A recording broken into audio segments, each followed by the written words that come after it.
प्रिय मित्रों, नमस्कार।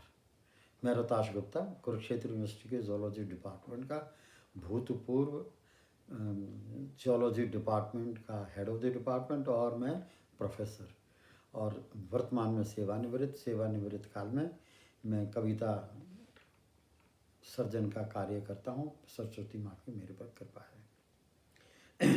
उसी में से मैंने आज तक 15-16 हिंदी की कविता संग्रह प्रकाशित करने में मुझे माँ ने आशीर्वाद दिया। उन्हीं में से आज जो मैं कर रहा हूँ ये मेरी पहली कविता संग्रह, मेरे विचारों की कविता में गीतमाला बागवन।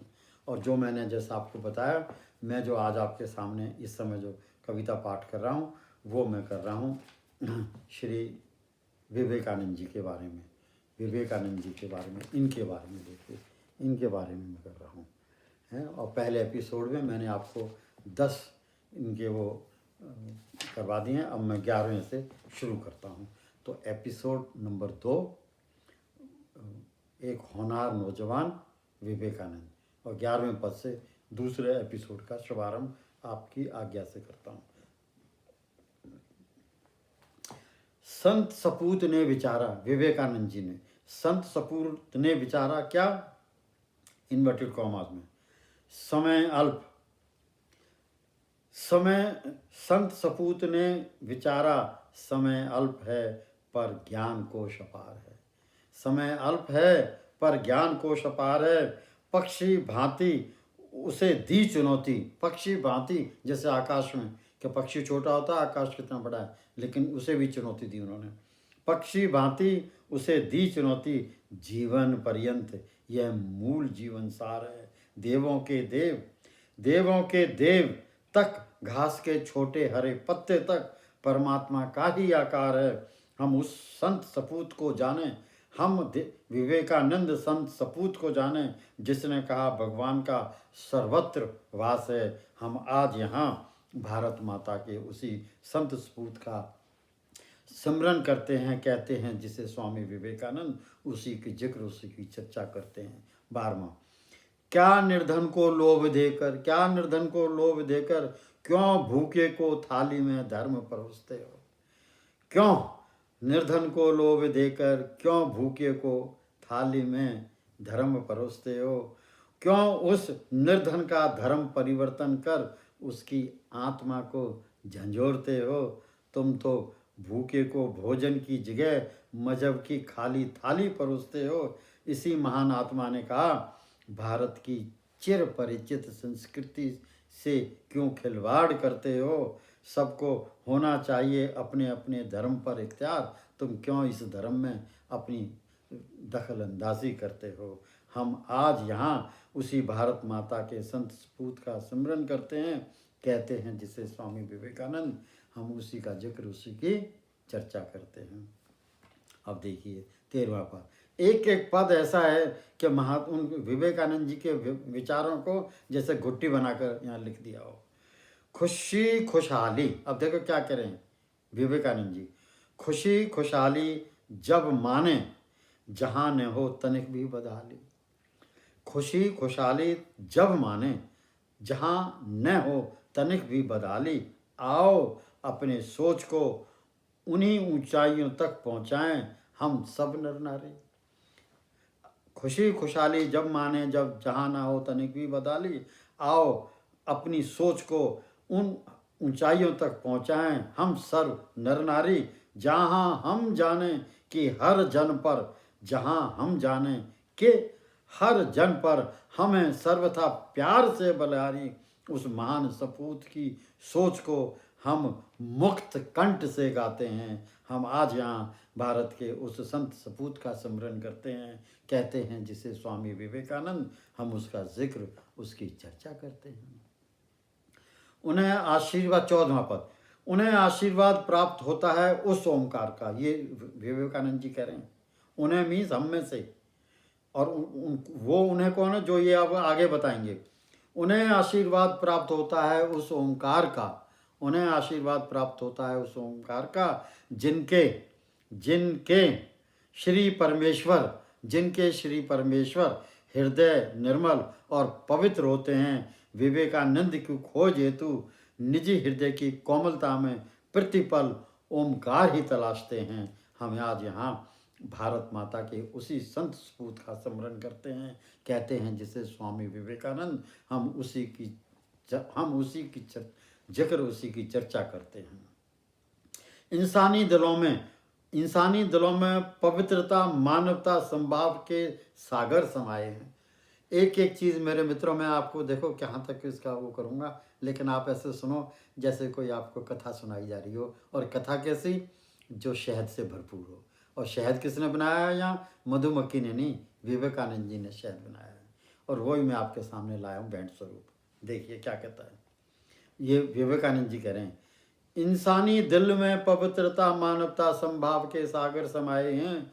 इंसानी आपसी मोहब्बतों में संगीत व रागों के स्वर समाये हैं। बंधन मुक्त ज्ञान से अज्ञानता के बादल हवा में अदृश्य हो जाते हैं। बंधन मुक्त ज्ञान से अज्ञानता के बादल हवा में अदृश्य हो जाते हैं। जिस संत सपूत ने पुकारा, स्वयं को विश्व को सर्वत्र में निहारो, स्वयं को विश्व को सर्वत्र विश्व में निहारो। हम आज यहाँ भारत माता के उसी संत सपूत का स्मरण करते हैं, कहते हैं जिससे स्वामी विवेकानंद, हम उसका जिक्र, उसी की चर्चा करते हैं।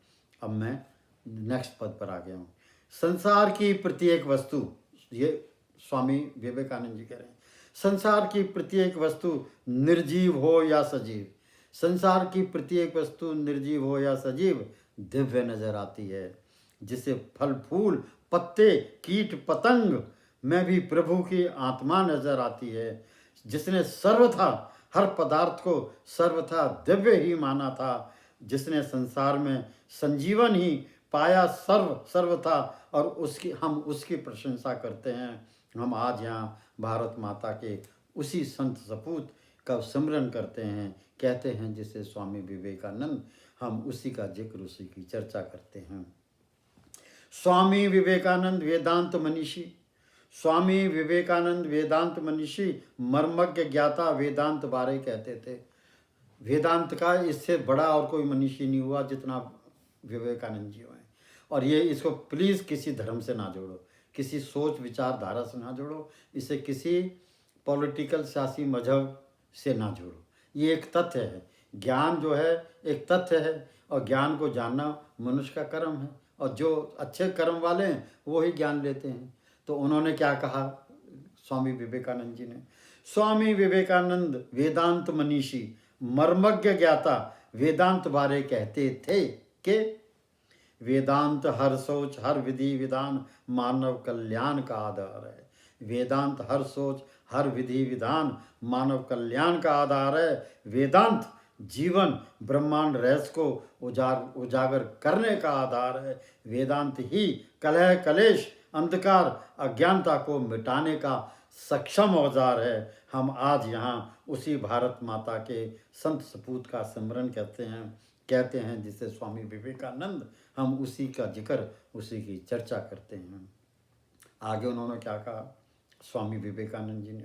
उन्होंने कहा, जो भारतीय धरा पर भारत भूमि पर, जो भारतीय धरा पर श्री राम कृष्ण परमहंस के शिष्य रूप में अवतरित हुआ, जो भारतीय धरा पर श्री राम कृष्ण परमहंस के शिष्य के रूप में अवतरित हुआ, जिसका जीवन एक कार्यकलापों आध्यात्मिक खूबियों का वर्णन था, गुरु युग पुरुष का भारत में ही निमित्त अभूतपूर्ण दर्शन का सत्यार्थ अभिभूत हुआ, वह अभ्यर्थी विवेकानंद ही था। हम उसको आज बारंबार नमन करते हैं। हम आज यहाँ भारत माता के उस संत सपूत का स्मरण करते हैं, कहते हैं जिसे स्वामी विवेकानंद, हम उसी का जिक्र, उसी की चर्चा करते हैं। तो 3 पद और कहूँगा दूसरे एपिसोड में। दूसरा, जो मातृभूमि प्रेम से सर्वथा ओतप्रोत रहता था। देखिए मातृभूमि है ना, जो या तो ये जन्म कहीं और ले लो, जहाँ जन्म लिया है ना, ये मैं आपको एक साइंस की बात, विज्ञान की बात बता रहा हूँ कि जब माँ के कोख में बच्चा की जब नींव पड़ती है, उस समय वो 0.000001 ग्राम भी नहीं होता। और जब वो जन्म लेता है तब वो जो भी है 5 पाउंड का 6 पाउंड का, तो वो जो 6 पाउंड का हुआ वो इस वजह से हुआ कि वो जिस माता जिस जहाँ उसने जन्म लेना जिस मातृभूमि में, वहाँ माता उसकी भोजन करती है और उस भोजन से उस बच्चे का कोख में विकास होता है। और जीवन उपरांत और फिर जो देखो कैसे बढ़ते चले जाते हैं, 16 साल की उम्र में कई 6 फुट के हो जाते हैं, और जब हम 50 साल के होते हैं तो हम धीरे धीरे करके कईयों का वजन 70 किलो 80 किलो 100 किलो 150 किलो तक हो जाता है। तो ये कहाँ से, ये जो हमारे शरीर का जो वजन बढ़ता है किससे बढ़ता है? ये मातृभूमि से बढ़ता है।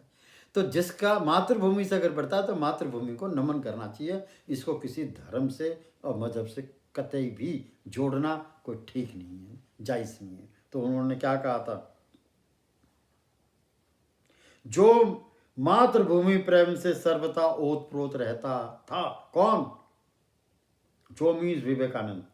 जो विवेकानंद मातृभूमि से सर्वथा ओतप्रोत रहता था, जिसका मन तत्कालीन भारत देश दुर्दशा से व्यथित रहता था, जो भारत और भारतीय मानव मात्र को जानने हेतु, जो भारत और भारतीय मानव मात्र को जानने हेतु 20वीं शताब्दी के प्रथम दशक में सर्वत्र भारत की परिक्रमा लगा गया। हम आज यहाँ भारत माता के उसी संत सपूत का स्मरण करते हैं, कहते हैं जिसे स्वामी विवेकानंद, हम उसी का जिक्र उसी का स्मरण करते हैं, उसी की चर्चा करते हैं।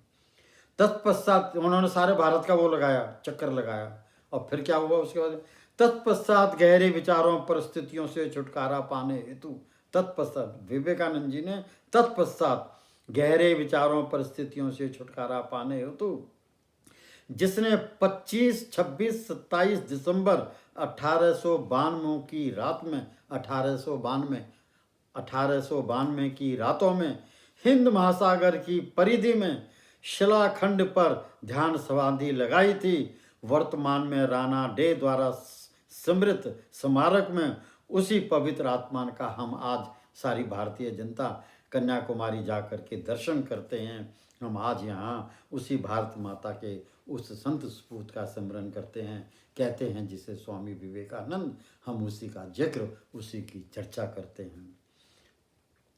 20वां पद अंतिम दूसरे का, भारत के अभूतपूर्व गर्मामय वैभव की शालीनता को, विवेकानंद जी, भारत के अभूतपूर्व गर्मामय वैभव की शालीनता को वेदांत रहस्य सर्वत भारतीयों के चहुमुखी सुधार विकास हेतु अपनी सोच आध्यात्मिक विवेचना का विषय बनाया, जिसने अपनी सोच आध्यात्मिक विवेचना का विषय बनाया, जिसने उस युग पुरुष भारत पासक विवेकानंद की हम यहाँ सीमित उसके सद्गुणों की व्याख्या करते हैं। हम आज यहाँ भारत के उस महान सपूत का स्मरण करते हैं, कहते हैं जैसे स्वामी विवेकानंद, हम उसी का जिक्र उसी की चर्चा करते हैं। मित्रों, मैं अब मुझे आज्ञा दो कि मैं स्वामी विवेकानंद के दूसरे एपिसोड को यहाँ विराम दूँ।